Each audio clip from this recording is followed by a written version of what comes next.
안녕하세요, 드이브입니다. 오늘은 드디어 방과 후 설렘에 관한 리뷰를 시작해 보려고 지금 드디어 그 카메라를 켰습니다.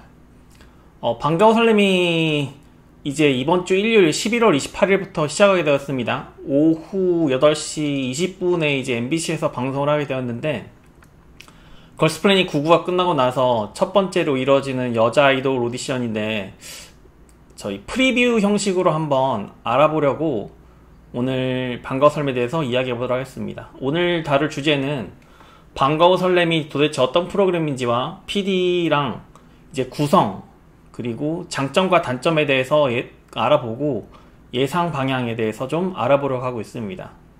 제가 걸스플래닛 999 리뷰를 처음 할 때 가장 처음 했었던 리뷰 주제가 걸스플래닛 999가 과연 성공할 것인가 였습니다. 그래서 그와 비슷하게 이번에도 방과 후 설렘이 과연 성공할 것인가에 좀 초점이 좀 맞추어져 있어요. 우선 먼저 방과 후 설렘이라는 프로그램에 대해서 좀 알아보면, 우선 PD가 한동철 PD입니다.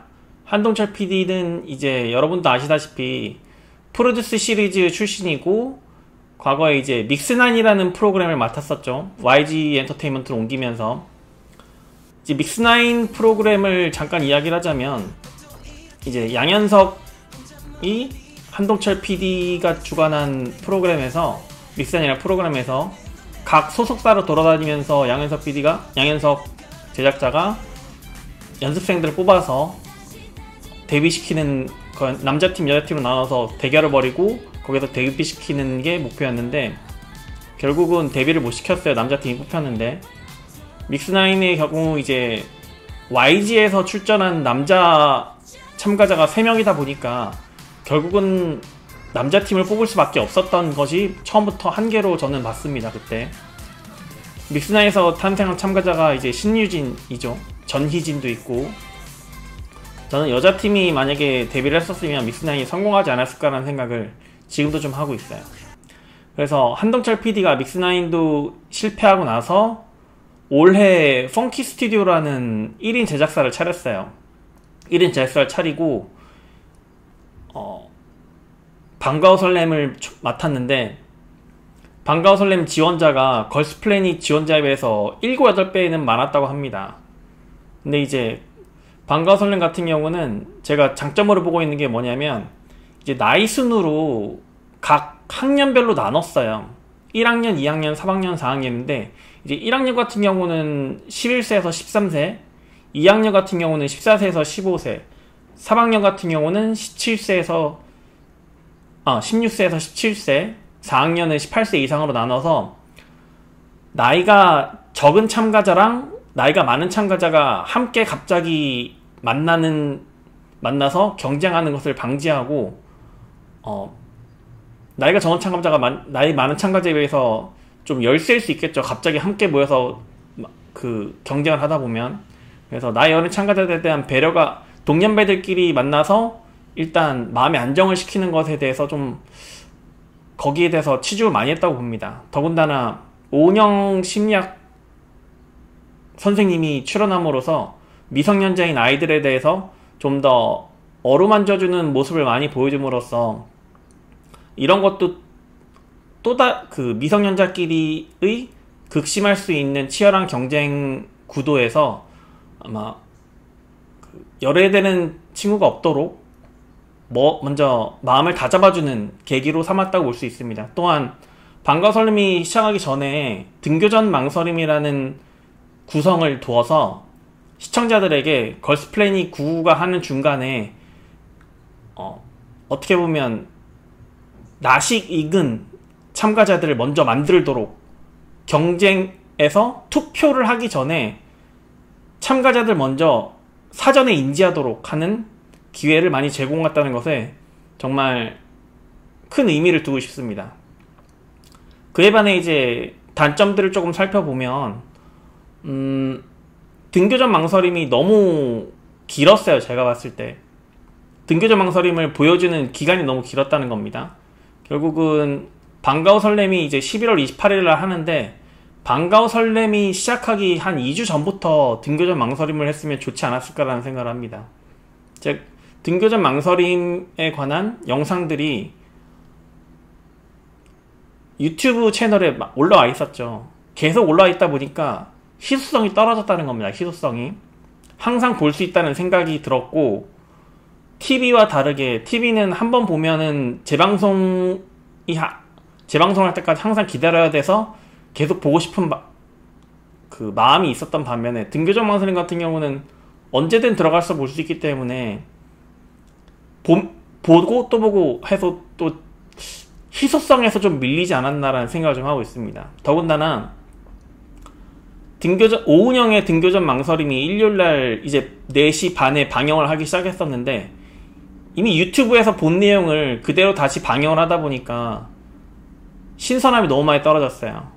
그래서 오히려 좀 지루하지 않았나라는 생각을 좀 많이 하고 있습니다. 이것을 방과후 설렘 본방송이 어떻게 역전시킬 것인가에 대해서 좀 관건이 있다고 볼 수 있겠습니다. 방과후 설렘 같은 경우는 다만 이제 뉴페이스가 좀 많죠. 걸스플래닛 99 같은 경우는 기존에 알려진 여자 아이돌 그룹 멤버들이 너무 많이 출연해가지고 신선함이 떨어지고 좀 이미지 소비가 많이 된 친구들이 많이 났던 반면에, 방과후 설렘 같은 경우는 대부분 뉴페이스예요. 제가 아는 친구가 한 명도 안 보일 정도로 다 뉴페이스에서 그 부분에서 좀 강점을 가진다고 보고, 외국인 친구들도 있긴 있지만 극소수에 불과하고, 되게 외모적으로도 되게 눈에 띄는 친구들이 많은 것 같아요.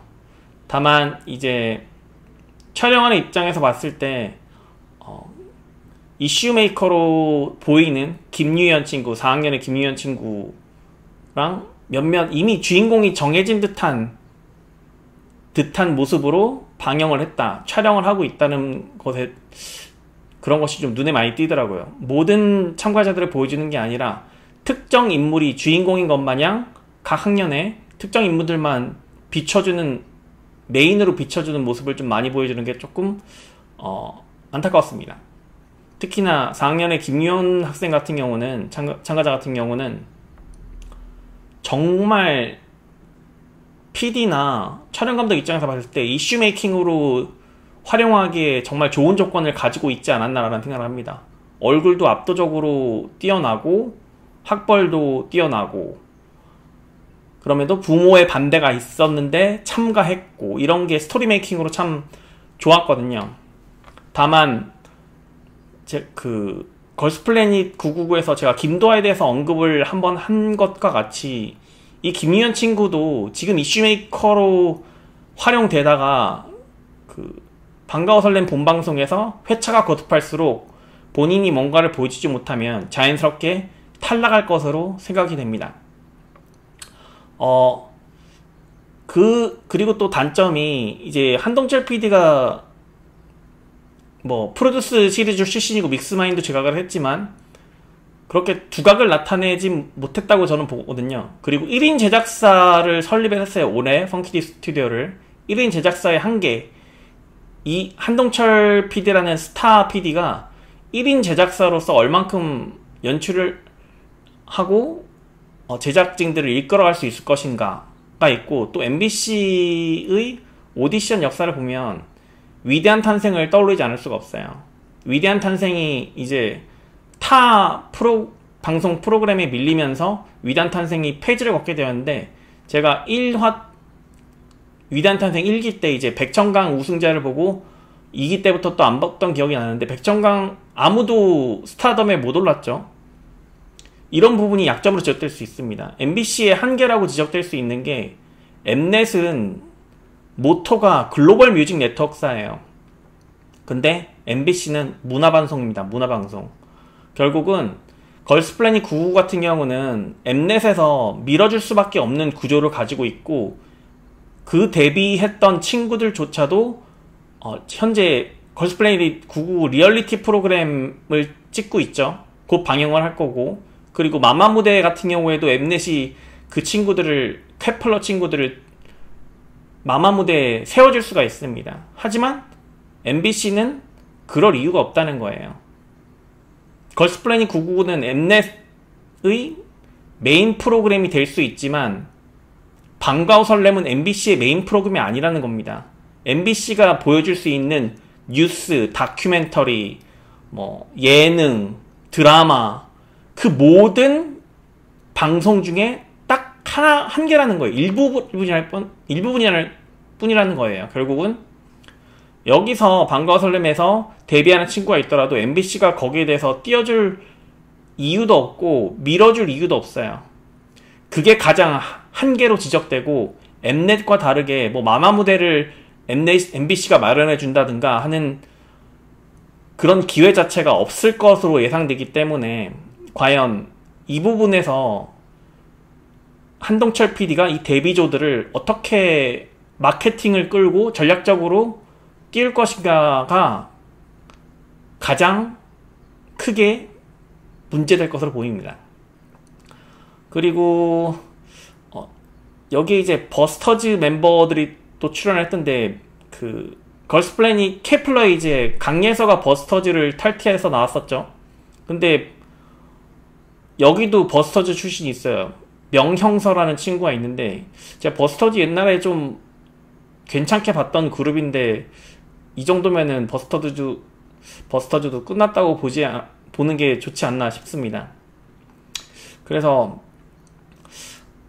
MBC의 MBC 방송국 자체의 음악 프로그램을 밀어줄 수 없는 구조적인 한계, 그리고 한동철 PD의 1인 제작사로서의 한계, 이런 것들을 고려해 봤을 때 과연 엠넷의 전폭적인 지지를 얻은 타 오디션 프로그램 걸스플래닛 999의 데뷔조 케플러들을 이길 수 있을 것인가. 참가자로만 보면 뉴페이스고 정말 괜찮은데 구조적인 한계를 역전시킬 수 있을 것인가에 대한 우려가 좀 많습니다. 한번 지켜봐야 될 것 같아요. 그 방과 후 설렘을 제가 좀 찾다 보니까 편집자를 뽑는 채용 공고를 봤어요.